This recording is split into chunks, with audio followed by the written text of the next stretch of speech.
आइए दोस्तों, आज जानेंगे इस्लाम धर्म के बारे में। इस्लाम धर्म की उत्पत्ति कैसे हुई। इस्लाम धर्म के संस्थापक हजरत मोहम्मद साहब जी थे। इस्लाम धर्म के संस्थापक कौन थे? तो हजरत मोहम्मद साहब जी थे। इनका जन्म जो हुआ था 570 ईस्वी में। इनका जन्म कब हुआ था? तो 570 ईस्वी में इनका जन्म मक्का जो है सऊदी अरब में है, मक्का में हुआ। इनका जन्म कहाँ हुआ था? सऊदी अरब में मक्का नामक स्थान है, वहां पर इनका जन्म हुआ था मोहम्मद साहब का। और इनका पिता का नाम अब्दुल्ला था। इनका पिता का नाम क्या था दोस्तों? इनका पिता का नाम अब्दुल्ला था। और माता का नाम क्या था? माता का नाम अमीना था। मोहम्मद साहब का माता का नाम क्या था? अमीना था। इनकी जो जन्म हुई थी, इनकी जन्म हुई थी कुरैश नामक कबीले में इनकी जन्म हुई थी। इनकी जन्म किस कबीले में हुई थी? तो कुरैश नामक कबीले में हुई थी। दोस्तों ये हर जगह नहीं मिलता, आप लोग नोट कर लीजिएगा। पूछ देगा कि मोहम्मद साहब का जन्म किस कबीले में हुआ था? तो कुरैश नामक कबीले में इनकी जन्म हुई थी। हजरत मोहम्मद साहब की जो जन्म हुई थी कुरैश नामक कबीले में हुई थी। इनका पालन जो पोषण जो किए थे, इनके पालन पोषण जो किए थे इनके चाचा थे। इनके चाचा अबुल लतीफ, इनके चाचा का नाम क्या था? अबुल लतीफ ने इनके पालन और पोषण किया। ये भी हर जगह नहीं मिलता, इसको नोट कर लीजिएगा। इनके मोहम्मद साहब का पालन पोषण किसने किया था? तो इनके चाचा अबुल लतीफ जी ने इनके पालन पोषण किया। इनकी ज्ञान की प्राप्ति 610 ईस्वी में।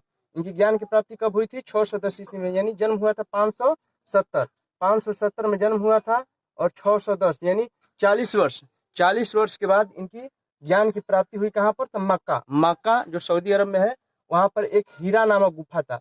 हीरा नामक गुफा में मोहम्मद साहब का जो ज्ञान का प्राप्त हुआ। ज्ञान प्राप्त कहाँ हुआ था? तो हीरा नामक गुफा में। ये भी पूछा गया है, कई बार एग्जाम में पूछा गया, आप लोग नोट कर लीजिएगा कि मोहम्मद साहब का जो ज्ञान की प्राप्ति हुई थी किस गुफा में हुई थी? हीरा नामक गुफा में। इस गुफा में? हीरा नामक गुफा में। अब आइए देखते हैं कि एक मुस्लिम धर्म में हिजरी स्वत किसे कहते हैं। हिजरी स्वत के बारे में जानेंगे हम लोग। यानी 24 सितंबर 622 ईस्वी में, 24 सितंबर 622 ईस्वी में मक्का से मदीना जब मोहम्मद साहब ज्ञान की प्राप्ति के बाद 24 सितंबर 622 ईस्वी में मक्का से मदीना जब हजरत मोहम्मद साहब पैगंबर के नाम से जब जाने लगे, तो मक्का से मदीना की यात्रा की, उसे मुस्लिम धर्म में हिजरी स्वत यानी मुस्लिम स्वत के नाम से जाना जाता है। ये भी कई बार एग्जाम में पूछा गया है दोस्तों, इसको नोट कर लीजिएगा। अब आइए देखते हैं इनकी पत्नी का नाम क्या था। इनका जो विवाह हुआ 25 वर्ष की अवस्था में। मोहम्मद साहब का जो विवाह हुआ था वो 25 वर्ष की अवस्था में एक खदीजा नामक विधवा औरत थी। खदीजा नामक विधवा, ये खदीजा जो थी वो विधवा थी। इनसे इनकी शादी हुई और इनकी एक पुत्री थी फतिमा। हजरत मोहम्मद साहब की एक पुत्री क्या थी? उनका नाम क्या था? फतिमा। जिनका विवाह हुआ अली से। इनका विवाह किससे हुआ था? अली से हुआ था। अब आइए देखते हैं कि मुसलमान धर्म का जो है, मुस्लिम धर्म का जो धार्मिक ग्रंथ क्या है। धार्मिक ग्रंथ जो है कुरान है। मुस्लिम धर्म का जो धार्मिक ग्रंथ है वो कुरान है। इनका देवदूत जिब्रियल ने इसे मोहम्मद साहब को संप्रेषित किया था। इन संप्रेषित मतलब जानते हैं क्या होता है? संप्रेषित का मतलब होता है भेंट देना, यानी हम लोग जैसे बोलते हैं गिफ्ट देना है, वहीं इसे संप्रेषित किया था। किसने? देवदूत जिब्रियल ने। यानी देवदूत जिब्रियल ने कुरान की रचना की थी और मोहम्मद साहब को संप्रेषित किया, यानी भेंट किया। मोहम्मद साहब ने कुरान की जो शिक्षा थी उसे विश्व में प्रसारित किया, यानी फैलाया। उस कुरान में 114 अध्याय है दोस्तों, इसको नोट कर लीजिएगा। ये क्वेश्चन बार बार पूछा जाता है, ये बहुत जगह आपको नहीं मिलेगा।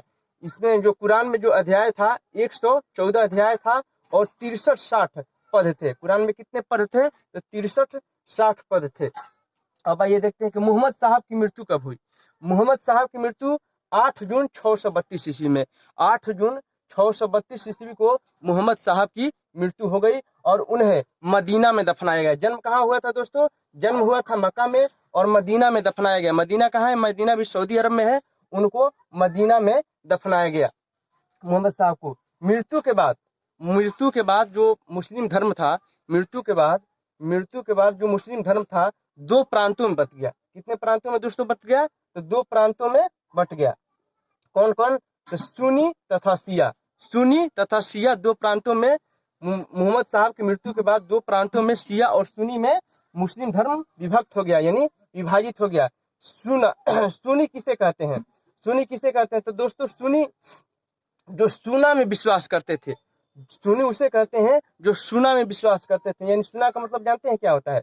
सुन्ना का मतलब होता है कि जो मोहम्मद साहब ने अपने कार्यों और कर्मों यानी जो उपदेश दिए थे, उन उपदेश या उनके सिद्धांतों पर जो कार्य करते हैं, जो उनके सिद्धांतों में विश्वास रखते हैं, उन्हें सुन्ना कहा जाता था। उन्हें क्या कहा जाता था? सुन्ना। वही सुन्ना में विश्वास कौन रखते थे? तो जो सुन्नी संप्रदाय के लोग थे, यानी जो सुन्नी संप्रदाय में विभक्त हुआ मुस्लिम धर्म, वो सुन्ना में विश्वास रखते थे। दोस्तों शिया किसे कहते हैं?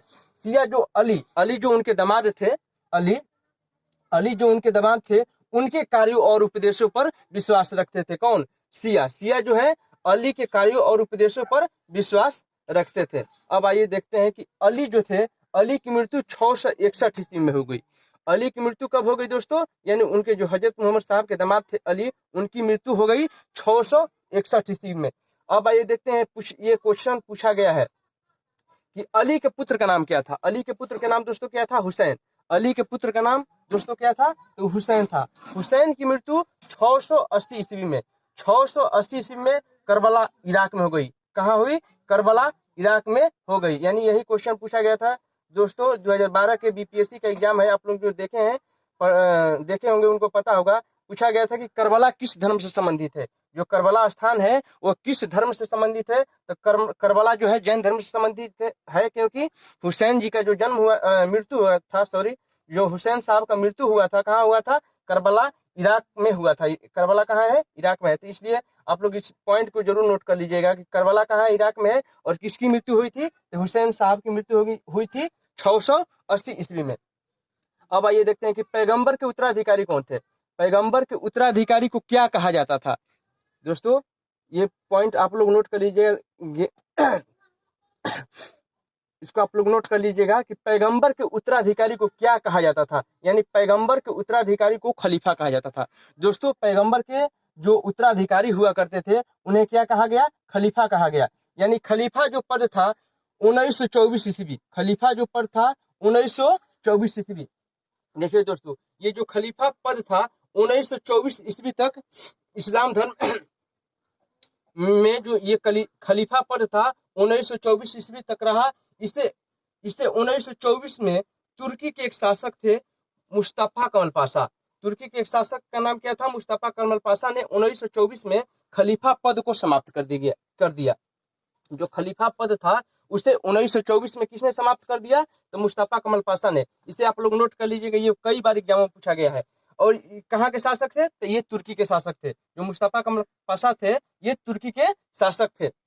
अब आइए देखते हैं कि मोहम्मद साहब की जीवनी सर्वप्रथम किसने लिखी थी? जो मोहम्मद साहब की जीवनी सर्वप्रथम किसने लिखी थी? यानी इब्न क्या? तो इब्न इसाक। आप लोग इसको नोट कर लीजिएगा कि इब्न इसाक जी एक व्यक्ति थे जो मोहम्मद साहब की जीवनी को सर्वप्रथम लिखा। किसने लिखा था? इब्न इसाक। ये कई बार पूछा गया, आप लोग दोस्तों इसको नोट कर लीजिएगा। VVI क्वेश्चन है कि मोहम्मद साहब की सर्वप्रथम जीवनी को किसने लिखा? तो इब्न इसाक। किसने लिखा था? इब्न इसाक जी ने मोहम्मद साहब की जीवनी को लिखा। अब आइए देखते हैं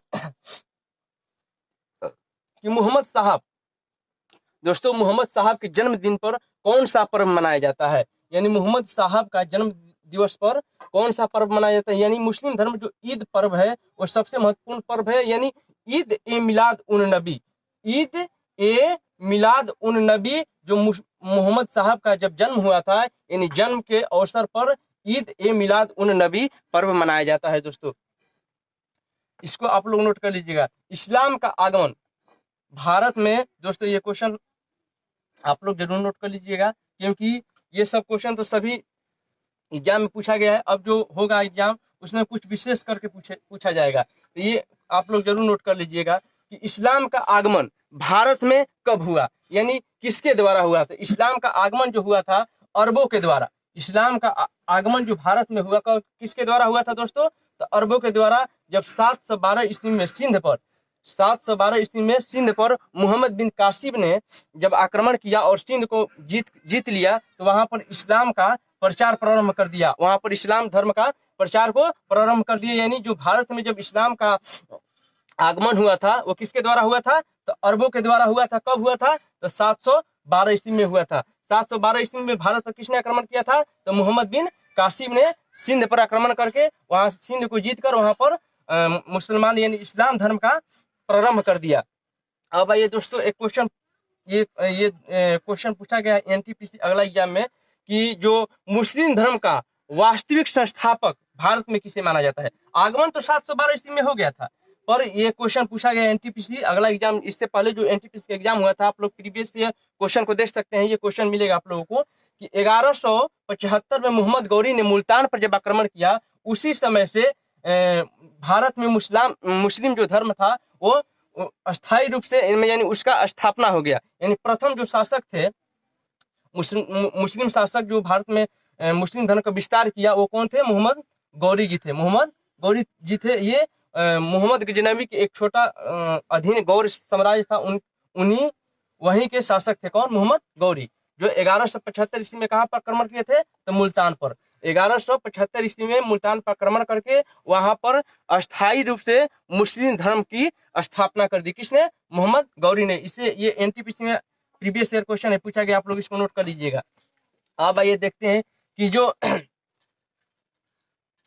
मुस्लिम धर्म में नमाज पढ़ा जाता है। आप लोग जानते हैं कि मुस्लिम धर्म में नमाज पढ़ा जाता है। तो नमाज जो पढ़ा जाता है मक्का जो जहां मोहम्मद साहब का जन्म हुआ था, उसी मक्का की तरफ मुंह करके, यानी अपने जो मुंह करके खड़ा होकर मुस्लिम जो है वो क्या करते हैं? नमाज को पढ़ते हैं। तो भारत में दोस्तों ये क्वेश्चन भी पूछा गया है, ये क्वेश्चन कई बार पूछा गया दोस्तों कि भारत में मक्का किस दिशा की ओर है? यानी भारत जो देश है वहां से मक्का जो पड़ता है किस दिशा की तरफ पड़ता है? तो जो दोस्तों जो भारत है, वो भारत से जो मक्का है वो पश्चिम दिशा की ओर पड़ता है। किस दिशा की ओर पड़ता है? तो पश्चिम दिशा की ओर पड़ता है। दोस्तों ये क्वेश्चन कई बार पूछा गया है कि जो भारत से मक्का किस दिशा की ओर पड़ता है? तो ये पश्चिम दिशा की ओर पड़ता है। जो मुस्लिम होते हैं वो पश्चिम दिशा की ओर होकर अपने नमाज को पढ़ते हैं। अब आइए दोस्तों इसके बारे में जानते हैं कि जो पश्चिम दिशा, या भारत से तो पश्चिम दिशा में है, और कोई देश होगा जो अलग अलग दिशा में होगा, तो उस दिशा को किस मुस्लिम धर्म में किस नाम से जाना जाता है? यानी जब मुस्लिम जो नमाज पढ़ते हैं जिस दिशा से होकर, यानी मक्का के दिशा की ओर जो मुस्लिम नमाज पढ़ते हैं उस दिशा की होकर, उसे मुस्लिम धर्म में क्या कहा जाता है? तो उसे मुस्लिम धर्म में किबला, उसे मुस्लिम धर्म में क्या कहा जाता है दोस्तों? तो किबला, उसे मुस्लिम धर्म में किबला कहा जाता है। उसे मुस्लिम धर्म में क्या कहा जाता है? तो किबला कहा जाता है। आप लोग इसको जरूर नोट कर लीजिएगा, ये वीवीआई क्वेश्चन है। उसे मुस्लिम धर्म में उस दिशा को किबला कहा जाता है। उसे क्या कहा जाता है दोस्तों? मुस्लिम धर्म में उसे किबला कहा जाता है। दोस्तों आज के वीडियो यहीं समाप्त करते हैं, थोड़ा काम था आज। तो आप लोग अच्छा लगेगा तो सब्सक्राइब कीजिएगा और लाइक कीजिएगा, और जो गलती होगी आप लोग कमेंट बॉक्स में मैसेज कर सकते हैं। धन्यवाद।